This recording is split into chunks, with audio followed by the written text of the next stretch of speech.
العلم هو النور الهادي والمفتاح لكل الخير، من يرد الله به خيرا في الدين يفقهه فيدري. نفهم بالعلم القرآن، بالعلم يزيد الإيمان، وبه يمتاز الإنسان، وبفكر عال وبيان.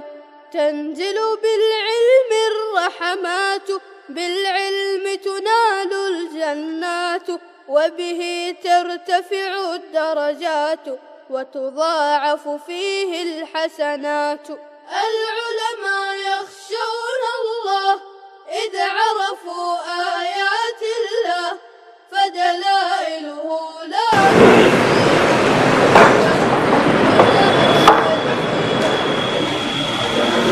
بسم اللہ الرحمن الرحیم۔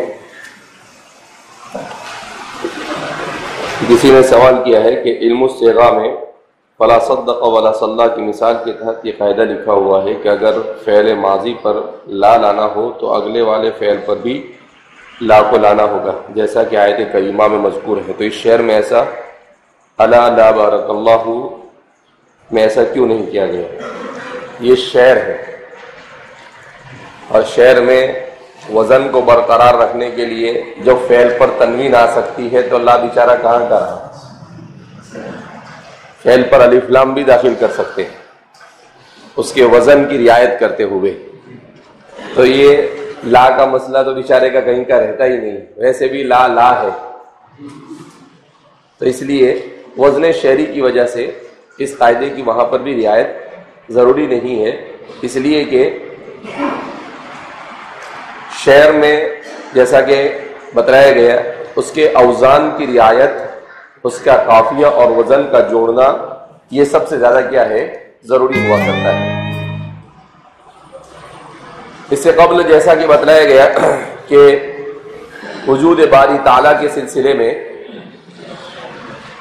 تو وجود باری تعالیٰ کے سلسلے میں جو تمہیدی بات چل رہی تھی اس میں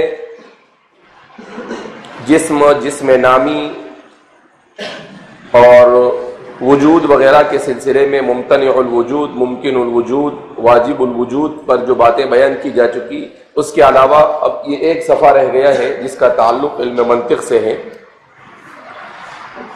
اپنے معروض سے جدا ہونے یا نہ ہونے کے اعتبار سے کلی عارضی کی تقسیم، اپنے معروض سے جدا ہونے یا نہ ہونے کے اعتبار سے کلی عرضی یعنی خاصہ اور عرض عام کی دو قسمیں، نمبر ایک عرض لازم اور نمبر دو عرض مفارق۔ عرض لازم کس کو کہتے ہیں؟ تو کہا کہ عرض لازم کہا جاتا ہے اس عرض کو جو اپنے معروض سے کبھی جدا نہ ہو، جو اپنے معروض سے کبھی جدا نہ ہو، تو اپنے معروض سے جدا نہ ہونے کے اعتبار سے اس کو عرض لازم کہا جاتا ہے۔ اس لیے اس کو عرض لازم کہتے ہیں کہ وہ کبھی بھی اپنے معروض سے جدا نہیں ہوتا ہے۔ اور کیوں وہ اپنے معروض سے جدا نہیں ہوتا ہے؟ تو اس کی وجہ یہ کہ اس کا اپنے معروض کے ساتھ ایسا تعلق ہوتا ہے کہ اسے اس سے جدا کرنا ناممکن ہوتا ہے، اس کو اس سے جدا کرنا کیا ہوتا ہے؟ ناممکن ہوتا ہے۔ اس کی مثال کے طور پر بیان کیا جاتا ہے کہ جیسے اس کی مثال میں بیان کیا جاتا ہے زوج، یعنی کسی چیز کا زوج ہونا، کسی چیز کا زوج، جیسے بیان کر رہے عرض لازم، وہ کلی عرضی ہے جس کا اپنے معروض سے جدا ہونا ممتنع ہو، کبھی بھی اپنے معروض سے جدا نہیں ہو سکتی۔ جیسے زوجیت یعنی جفت ہونا، چار کی عدد کے لیے کہ چار کا عدد اسے زوج کہا جاتا ہے، جس کو ہم جفت کہتے ہیں، تا اور جفت اگر برابر برابر تقسیم ہو تو اسے زوج اور جفت کہتے ہیں، اور اگر برابر برابر تقسیم نہ ہو تو پھر اسے طاق کہا جاتا ہے۔ تو زوج ہونا 4 کے ساتھ ایسا لازم ہے کہ اس کو کبھی 4 سے جدا نہیں کیا جا سکتا ہے، ہمیشہ یہ زوج ہی اور جفت ہی رہے گا۔ یہ ساری کے ساری مفہوم کی قسمیں چل رہی ہیں، جیسا کہ اوپر بیان کیا گیا کہ کلی بھی کس کی قسم ہے؟ مفہوم کے تحت آتی ہے۔ تو اس لیے جو چیز خارج میں وجود ہے وہ تقسیم بھی بیان کی جاتی ہے، اور جو چیز خارج میں وجود نہیں صرف ذہن میں وجود ہے تو یہ ذہن میں مفہوم کے اعتبار سے کلی کی جو تقسیم ہوتی ہے اس میں سے ایک تقسیم یہ ہے جس کو بیان کر رہے ہیں کہ وہ کلی عرضی ہے جس کا اپنے معروض سے جدا ہونا ممتنع ہو، جیسے زوجیت یعنی جفت ہونا 4 کے عدد کے لیے، جفت ہونا 4 کے عدد کے لیے، کہ 4 کے عدد کے لیے جفت ہونا یہ کیا ہے؟ لازم ہے، وہ کبھی اس سے جدا نہیں ہوگا۔ اس لیے بیان کر رہے ہیں کہ اس مثال میں 4 معروض ہے اور جفت ہونا اس کا لازم ہے، اور اس کا اپنے معروض یا ملزوم سے جدا ہونا محال ہے، کبھی بھی اسے قیامت تک اس سے جدا کیا جا سکتا نہیں، یعنی زوج کبھی بھی طاق نہیں بن سکتا ہے، یہ ہمیشہ کیا رہے گا؟ جفت ہی رہے گا۔ 3 ہے تو یہ 3 ہمیشہ طاق رہے گا، یہ کبھی بھی کیا نہیں بن سکتا ہے؟ جفت نہیں بن سکتا ہے۔ 1 ہے یہ طاق ہے تو یہ طاق ہی رہے گا، یہ کبھی بھی جفت بن سکتا نہیں ہے۔ عرض مفارق وہ کلی عرضی ہے جس کا اپنے معروض سے جدا ہونا ممکن ہو، جیسے حرکت آسمان کے لیے عرض مفارق ہے کیونکہ حرکت آسمان سے جدا ہو سکتی ہے۔ کیا مطلب اس کا مطلب یہ ہے کہ اصل میں مناطقہ اور فلاسفہ کے یہاں پر ایک بحث یہ ہے کہ دنیا میں جتنی بھی چیزیں یہ ساری کے ساری چیزیں متحرک ہیں، کل موجود متحرک، ہر موجود متحرک ہے، اور پھر متحرک کی مختلف قسمیں بیان کی جاتی ہیں۔ تو ہر موجود جو متحرک ہے، کیوں؟ کہاں اس کا متحرک ہونا اس کے حادث ہونے کی نشانی ہے کہ کل متحرک موجود، کل موجود متحرک وکل متحرک حادث، کہ ہر موجود یہ متحرک ہے اور ہر متحرک یہ حادث ہوتا ہے۔ فکل موجود حادث، لہذا صغرا اور کبرا ملا کر نتیجہ نکلتا ہے کہ ہر موجود یہ حادث ہے۔ تو اسی کو یہاں بیان کر رہے ہیں کہ آسمان کا حرکت کرنا، آسمان کا حرکت کرنا، دیکھو ایک ہے وہ آسمان جسے حقیقی معنی میں آسمان کہا جاتا ہے، اور دوسرا وہ آسمان جو انسان کے مفہوم کے اعتبار سے آسمان ہے۔ تو انسان جس کو آسمان کہتا ہے وہ کیا ہے؟ کل ما علا فہو سما، لغت کے اعتبار سے ہر وہ چیز جو انسان کے سر کے اوپر ہے وہ سما۔ فالسقف سماء، چھت بھی کیا ہے؟ سما ہے۔ ستارے یہ بھی سما میں داخل ہے۔ تو یہاں پر سما سے وہ مراد ہے، سمائے حقیقی مراد نہیں۔ کیوں؟ اس لیے کہ سمائے حقیقی تک کسی کی رسائی نہیں۔ اسی لیے بہت سارے فلاسفہ جب پریشان ہو گئے سمائے حقیقی کے بارے میں سوچتے سوچتے تو انہوں نے یہ کہہ دیا کہ سما کوئی چیز ہے ہی نہیں۔ تو کہا دکھتا ہے وہ کیا ہے؟ کہا وہ تو ہماری آنکھوں کی لمٹ ختم ہو گئی، اس کے دیکھنے کی بصارت اس کی جو ختم ہو گئی، تو اس لیے ایسا لگتا ہے کہ کچھ ہے اوپر، ورنہ اوپر کچھ ہے نہیں۔ تو حالانکہ ایسا نہیں ہے۔ بہرحال آسمان موجود ہے، اور قرآن کریم نے فوق 7 سماوات بیان کیا ہے، ایک نہیں تہ بتہ یہ 7 آسمان ہے، ایک کے اوپر ایک۔ لہذا اس بنا پر بہرحال تو اس سے کیا سمجھ میں آ رہا ہے کہ معروض کی 2 قسمیں ہیں، ایک ہے عرض کی 2 قسمیں ہیں، عرض لازم اور عرض مفارق۔ عرض لازم تو میں کہہ رہا تھا کہ آسمان کے ساتھ حرکت، کہ آسمان حرکت کرتا ہے مگر حرکت اس کے ساتھ لازم نہیں، یہ کبھی نہ کبھی رک سکتی ہے، کبھی نہ کبھی اس کا حرکت ہونا بند ہو سکتا ہے، اور جب اس کا حرکت میں آنا بند ہوگا تو ظاہر سی بات ہے کہ کوئی نہ کوئی حادثہ پیش آئے گا، کوئی نہ کوئی حادثہ کیا ہوگا؟ پیش آئے گا۔ لہذا بیان کر رہے ہیں کہ جتنی بھی چیزیں حرکت کرتی ہے ان حرکت کرنے والوں چیزوں کے ساتھ حرکت یہ لازم نہیں ہے، بلکہ ایک شیء عارضی ہے جو اس سے جدا ہوتی ہے. جیسے وہ پنکھا حرکت کر رہا ہے اور یہ پنکھا رکا ہوا ہے، یہ ہمارے سامنے ہے، تو یہ پنکھے کے ساتھ حرکت کرنا یہ کیا ہے؟ عرض مفارق. پنکھے کے ساتھ حرکت کرنا یہ کیا ہے؟ عرض مفارق ہے کہ یہ والے پنکھے رکے ہوئے ہیں جس کو ہم دیکھ رہے ہیں، اور اس کے علاوہ دوسرے پنکھے ہیں وہ کیا کر رہے ہیں؟ حرکت کر رہے ہیں. اس کا مطلب حرکت جس چیز کے ساتھ بھی ہوتی ہے وہ کیا ہوتی ہے؟ کلی مفارق ہوتی ہے. یعنی وہ ہو بھی سکتا ہے، کبھی حرکت کر بھی سکتا ہے اور کبھی حرکت نہیں بھی کر سکتا ہے. اس میں وہ ساری چیزیں داخل ہے جو چیز کسی بھی چیز کے ساتھ عارضی طور پر ہو، لازمی طور پر نہ ہو. جیسے انسان کا خاموش بیٹھنا، یہ کیا ہے؟ عرض مفارق ہے کہ ابھی خاموش بیٹھا ہے اور تھوڑی دیر کے بعد حرکت کرنا کیا کر دے گا؟ شروع کر دے گا. تو جتنی بھی چیزوں کے ساتھ حرکت ہے، اس کا ساکت ہونا ہے، اس کا بولنا ہے، یہ ساری چیزیں کیا ہے؟ عرض مفارق ہے. بکثرت ایسی چیزیں انسان کے ساتھ، انسان کا کھانا، انسان کا پینا، ایسی بہت ساری چیزیں ہیں، انسان کا سونا، یہ سب کیا ہے؟ کلی مفارق ہے. یہ کیا ہے؟ سب عرض مفارق ہے کہ جس میں وہ چیزیں کبھی اس کے ساتھ ہوتی ہے اور کبھی اس سے کیا ہو جاتی ہے؟ جدا ہو جاتی ہے. بہرحال اب اس کے بعد اس سے پہلے جیسا کہ میں نے آپ کو زبانی طور پر بتلایا تھا کہ انسان کے لیے اصل سوال کیا ہے. انسان کے ذہن میں وہ اللہ کے اوپر غور کرتا ہے. تو میں نے جیسا کہ بتلایا کہ ایک امر بدیہی تھا جس کو خام خواہ زبردستی بحث کر کر کیا بنا دیا اس نے؟ امر نظری بنا دیا. اب جب اسے امر نظری بنا دیا یعنی وجود باری تعالیٰ، تو اب سوال سب سے پہلے یہ کہ انسان کے لیے سب سے امپورٹنٹ، اس کی زندگی کا سب سے بنیادی اور اہم سوال کیا ہے؟ روٹی، کپڑا اور مکان، یعنی کھانا پینا اور سونا اور پہننا؟ کہا نہیں. کہ انسان کے لیے کون سا سوال؟ کیا انسان کے لیے کمانا سب سے بڑا سوال ہے؟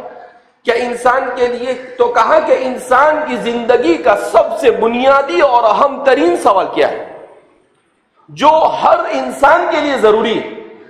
تو اس سلسلے میں جیسا کہ اس دن بتلایا گیا تھا، چونکہ ترتیب کے ساتھ اس کو میں بیان کر رہا ہوں اس لیے میں نے اس کو مقرر یہاں پر ذکر کیا کہ کلاسیکل فلسفہ کے نزدیک، کلاسیکل فلسفہ کہیں گے تو فلسفہ یونان کے ماننے والے، جو فلسفہ یونان سے تعلق رکھنے والے جو فلسفہ ہے ان کو کہا جاتا ہے کہ نزدیک اصل سوال وجود کیا ہے.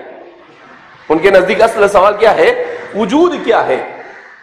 یہ وجود عدم سے وجود میں آیا یا نہیں آیا؟ جبکہ یہ کوئی بنیادی سوال نہیں، لیکن انہوں نے بنا دیا اس کو بنیادی سوال. ورنہ وجود ہر آدمی کو سمجھ میں آتا ہے کہ بھئی وجود کیا ہے. دوسرا، ماڈرن فلاسفہ جن کو ہم سائنسداں کہتے ہیں، ان کے یہاں پر کیا ہے کہ انہوں نے کہا کہ علم کی حقیقت کو جاننا یہ ضروری ہے. یعنی پوری زندگی صرف علم کی حقیقت کے پیچھے بھی کھپا دیا تو گویا کہ چلے گا ان کے نزدیک. جیسا کہ جبکہ اس سے پہلے ہم نے بتلایا کہ علم یہ مقصود نہیں ہے، علم ذریعے مقصود ہے، مقصود تک پہنچانے والا ہے صرف. لہذا علم یہ انسان کا بنیادی سوال نہیں، بلکہ اس علم کے سہارے وہ اپنے بنیادی سوال تک پہنچتا ہے. لہذا یہ ذریعہ ہے مگر یہ مقصود نہیں ہو سکتا ہے. اسلام کے اعتبار سے کیا ہے؟ کہا اسلام کے اعتبار سے سب سے اہم اور بنیادی سوال ہے حق کیا ہے. یہ دنیا میں انسان جو آیا ہے وہ اسی لیے آیا ہے کہ وہ حق اور باطل کو پہچانے. اللہم ارنا الحق حقا وارزقنا اتباعہ وارنا الباطل باطلا وارزقنا اجتنابہ.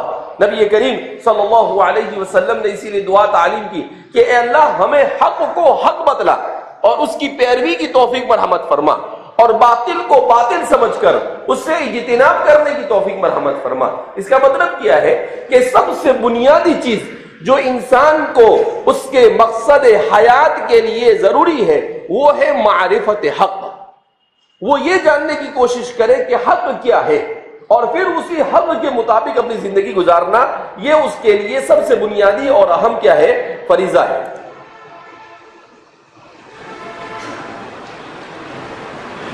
اب بیان کر رہے ہیں کہ حق کیوں سب سے بنیادی ہے. تو کہا کہ وجود وجود حق ہے اور علم دونوں کے درمیان تمیز کرنے والی شے، یعنی وجود جو ہے یہ ایک ایسی چیز ہے جس کا کوئی انکار نہیں کر سکتا۔ اتنی ساری دنیا موجود ہے تو کون انکار کر سکتا ہے کہ کوئی چیز موجود نہیں ہے؟ تو وجود یہ ایک ایسا حق ہے، ایک ایسی سچائی ہے جس کو ہم یوں کہیں گے کہ وجود ایک ایسی سچائی ہے، یا وجود منطقی اعتبار سے وجود ایک ایسی کلی ہے کہ علم ان دونوں کے درمیان تمیز کرتا ہے۔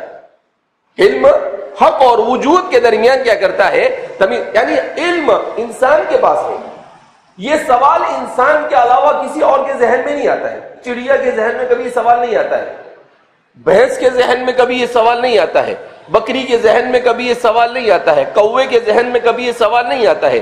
یہ سوال انسان کے کیوں؟ وَعَلَّمَ آدَمَ الْأَسْمَاءَ كُلَّهَا، اللہ نے آدم کو علم سکھایا ہے، کسی اور کو۔ اب جب اس کو اللہ نے سکھایا تو جسے اللہ سکھا دے وے، ظاہر سی بات ہے اس کے علم کی پیاس کا کہنا ہی کیا۔ تو اس لیے کیا بیان کر رہے ہیں؟ وجود حق ہے اور علم دونوں کے درمیان تمیز کرنے والی شے، کہ ٹھیک ہے وجود بھی ہے تو اس علم کے ذریعے سے اس کی حقیقت تک پہنچا جا سکتا ہے، لیکن یہ نہیں کہا جا سکتا ہے کہ علم ہی اہم ہے۔ اس زمانے میں سائنسدانوں کے یہاں پر علم کی مستقل ایک شاخ ہے جس کو نظریہ علمیت کہتے ہیں اردو زبان میں، اور جسے عربی زبان کے اندر میں جسے انگریزی زبان میں ایپسٹومولوجی کہا جاتا ہے۔ نام بھی عجیب و غریب رکھا ہے انہوں نے۔ تو یہ ایپسٹومولوجی کیا ہے؟ یہ علم سے بحث کرتا ہے۔ ایپسٹومولوجی میں کس سے بحث کی جاتی ہے؟ علم سے بحث کی جاتی ہے کہ علم کیا ہے، علم کی حقیقت کیا ہے۔ تو یہ مناطقہ اور فلاسفہ کا معاملہ بھی عجیب ہے۔ بنیاد کو چھوڑ کر چھلکے میں بحث کرتے رہتے، مغز کو چھوڑ کر چھلکے میں کیا کرتے رہتے ہیں؟ یہ بحث کرتے تھے۔ کبھی وجود کے بارے میں بحث کرتے تھے اور پھر کلی مشکک پہ جا کے ٹھہرے، ابھی علم کے بارے میں بحث کرتے ہیں اور ابھی تک کے کوئی نتیجہ ان کے سامنے نہیں۔ تو ان کے سامنے کوئی نتیجہ نہیں آتا ہے، کیوں؟ اس لیے کہ یہ وحی سے کٹے ہوئے۔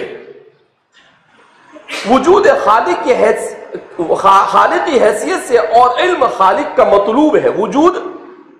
وجود جو ہے یہ خالق کے لیے اور علم کے ذریعے سے خالق تک پہنچا جاتا ہے۔ علم کے ذریعے سے خالق تک کیا کیا جاتا ہے؟ پہنچا جاتا ہے۔ اب جب یہ علم یہی ان کے لیے بحث بنا تو پھر سوال پیدا ہوا کہ علم کس کو کہتے ہیں؟ اس لیے کہ سائنسدانوں کے یہاں پر یہ بڑی اچھی بحث ہے کہ سائنسدانوں کے یہاں پر سب سے بنیادی چیز کیا ہے؟ علم ہے، یعنی علم کی حقیقت کو جاننا انسان کا مقصد حیات ہے، وہ ایسا کہتے ہیں۔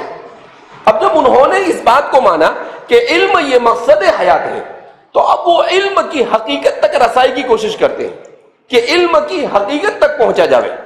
اب جب وہ علم کی حقیقت تک پہنچنا چاہتے ہیں تو ان کے لیے سب سے پہلا اور بنیادی جو مسئلہ آتا ہے وہ کیا مسئلہ آتا ہے؟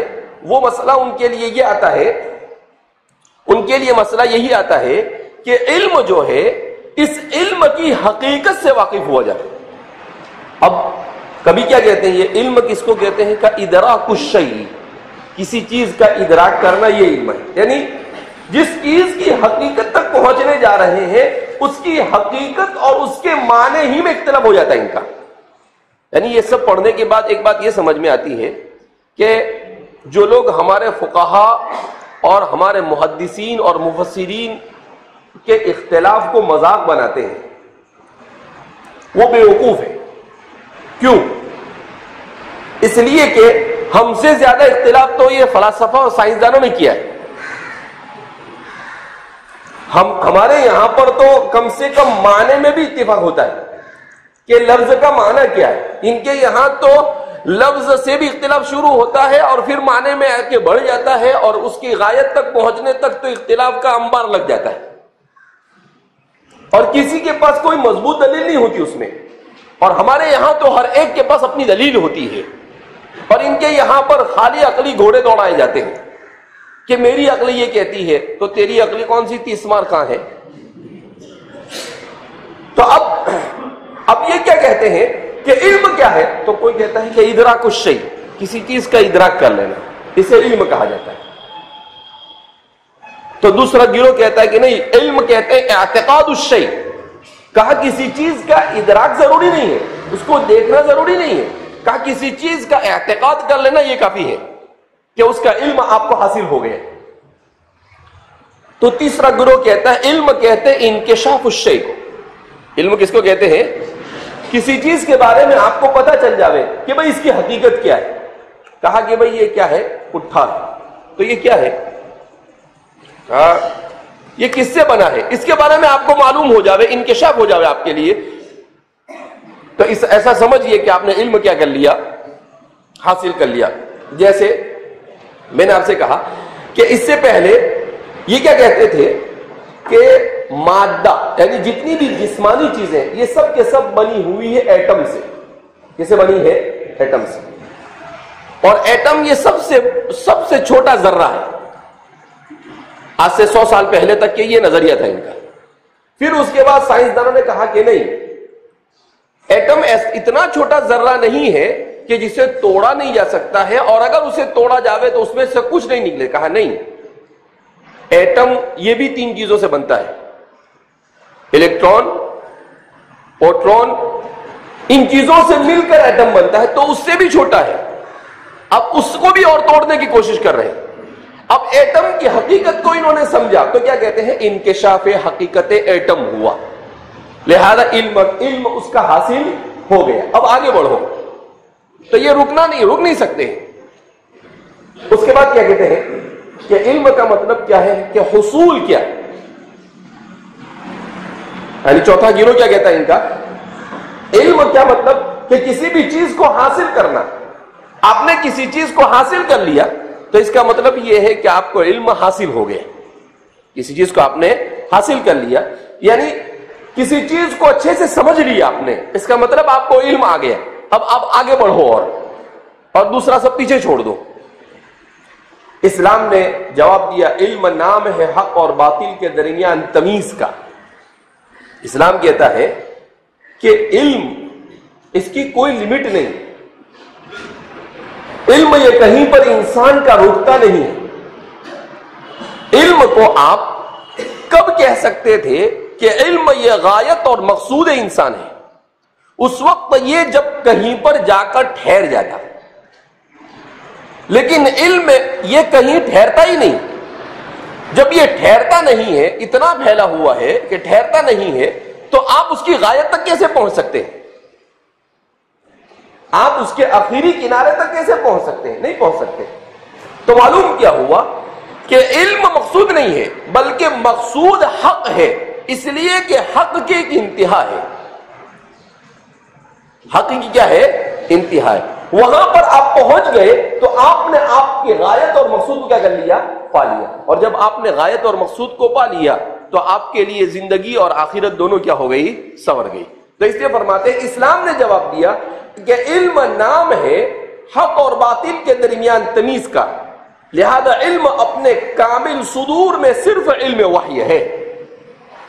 اب سوال یہ پیدا ہوتا ہے کہ جب علم یہ حق کو پہچاننے کا نام ہے تو پھر سوال یہ ہوتا ہے کہ علم کی صورت کاملہ کہاں پر ہے؟ علم کی صورت کاملہ کہاں ہے؟ کہا علم کی صورت کاملہ یہ آپ کو وحی کی صورت میں مل سکتی ہے۔ فلاسفہ کے یہاں پر بھی اس کی صورت کاملہ نہیں مل سکتی۔ کیوں؟ سب سے پہلے تو اس کے معنی میں اختلاف، پھر اس کے بعد اتنے سارے اختلاف کو پڑھتے پڑھتے زندگی ختم ہو جاوے اور نتیجہ کچھ نہیں، کہاں گئے تھے کہیں نہیں، کیا لائے کچھ نہیں۔ تو ایسی چیز جس کا حصول ممکن نہ ہو، اللہ انسان کو ایسی چیز کا مکلف نہیں کرتا ہے۔ اسی لیے وحی کے ذریعے سے انسان کو علم کامل دیا گیا تاکہ انسان کو حق سمجھ میں آ جاوے اور اسی حق کے مطابق زندگی گزارنا شروع کر دے۔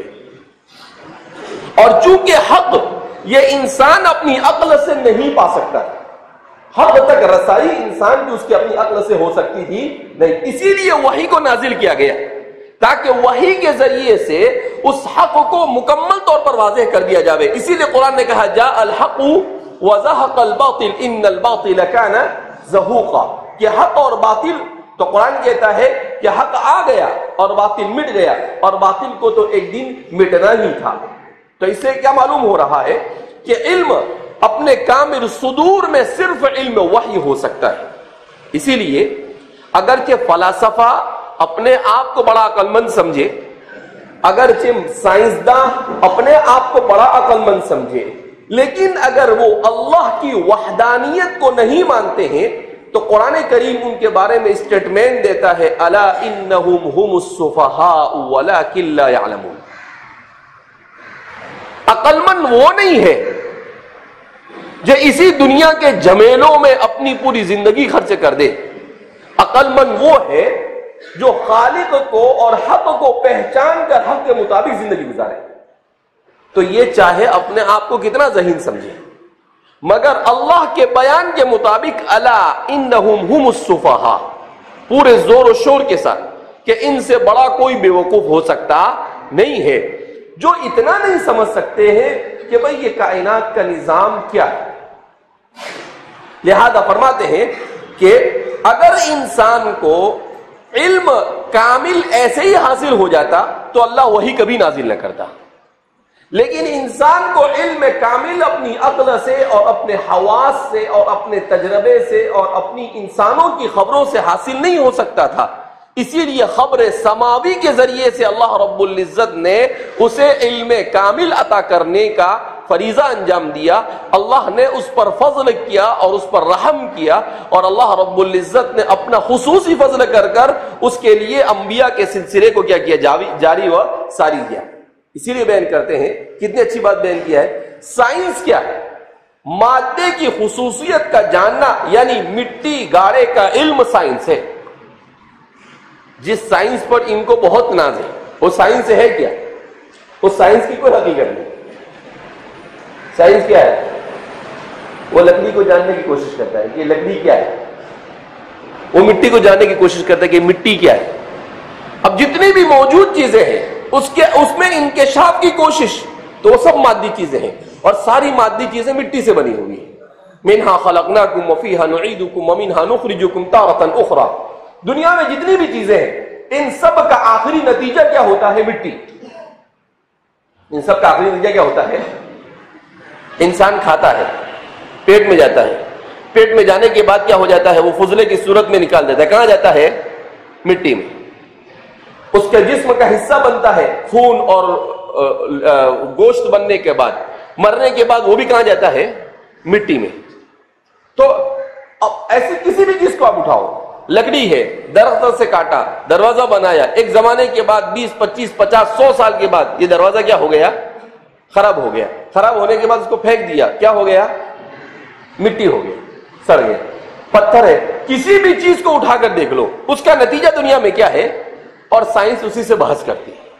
تو اس لیے بہت اچھی بات کسی نے لکھی کہ مادے کی خصوصیت کا جاننا یعنی مٹی گارے کا علم، یہ ہے سائنس. اور اس پر ان کو اتنا ناز ہے کہ جس کی کوئی حد نہیں. اور پڑے ہوئے ہیں کس کے پیچھے؟ مٹی کی حقیقت کو جاننے کے پیچھے. شریعت اسلامیہ کل کے کل حق ہے، جو حق و باطل، خیر و شر اور صحیح اور غلط میں فرق بتلاتی ہے. شریعت اسلامیہ یہ مکمل سراپا حق ہے. وہ دنیا اور آخرت کے دونوں انسان کے مسائل کو حل کرتی ہے، چاہے اس کا تعلق انسان کی دنیا سے ہو، چاہے اس کا تعلق آخرت سے. ہمارے یہاں پر تفریق نہیں دونوں کے درمیان. یہ تفریق ڈالنے والے بھی انگریز ہیں. یہ ہمارے ہندوستان میں بر صغیر میں جو مدارس میں اور کالج کی تعلیم میں سیکولر ایجوکیشن جس کو کہا جاتا ہے، جو حقیقت میں سیکولر ایجوکیشن نہیں ہے بلکہ الہادی ایجوکیشن ہے، جس کو سیکولر نہیں کہا جا سکتا. اس سے پہلے میں نے بحث کیا، بلکہ اسے کیا کہیں گے؟ الہادی ایجوکیشن. اس کو دہری ایجوکیشن کہہ سکتے ہیں. دہریہ کو دہریہ کیوں کہتے ہیں؟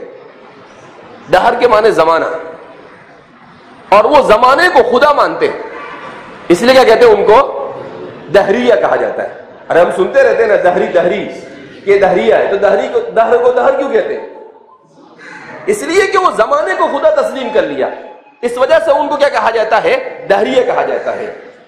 تو شریعت اسلامیہ کل کے کل حق ہے، جو حق اور باطل، خیر اور شر اور صحیح اور غلط میں فرق بتلاتی ہے، انسان کو بتلاتی ہے کہ بھئی ایک اللہ کا ہونا یہ حق ہے، اور اللہ کے ساتھ شریک ٹھہرانا یہ باطل ہے، اللہ کو نہ ماننا یہ باطل ہے۔ یہ دنیا کی زندگی فانی ہے، آخرت کی زندگی باقی ہے۔ تو دنیا کی زندگی کے بارے میں قرآن کریم نے جو اسٹیٹمنٹ دیا کہ دنیا کی زندگی کیا ہے، ما هذه الحیات الدنیا الا لہو ولعب، یہ اس کی حقیقت کو بتلائے۔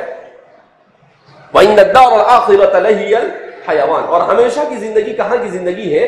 آخرت کی زندگی ہے۔ اب یہ وہ چیزیں ہیں جس کو انسان اپنی عقل کے دنیا کے ذہین سے ذہین عقلا بھی جمع ہو جاتے تب بھی وہ اس حقیقت تک پہنچ سکتے تھے نہیں کہ مرنے کے بعد کی بھی زندگی۔ کیوں؟ اسی لیے کہ اس علم کو کہتے ہیں ماورائے عقل۔ کیا کہتے ہیں اس کو؟ ماورائے عقل۔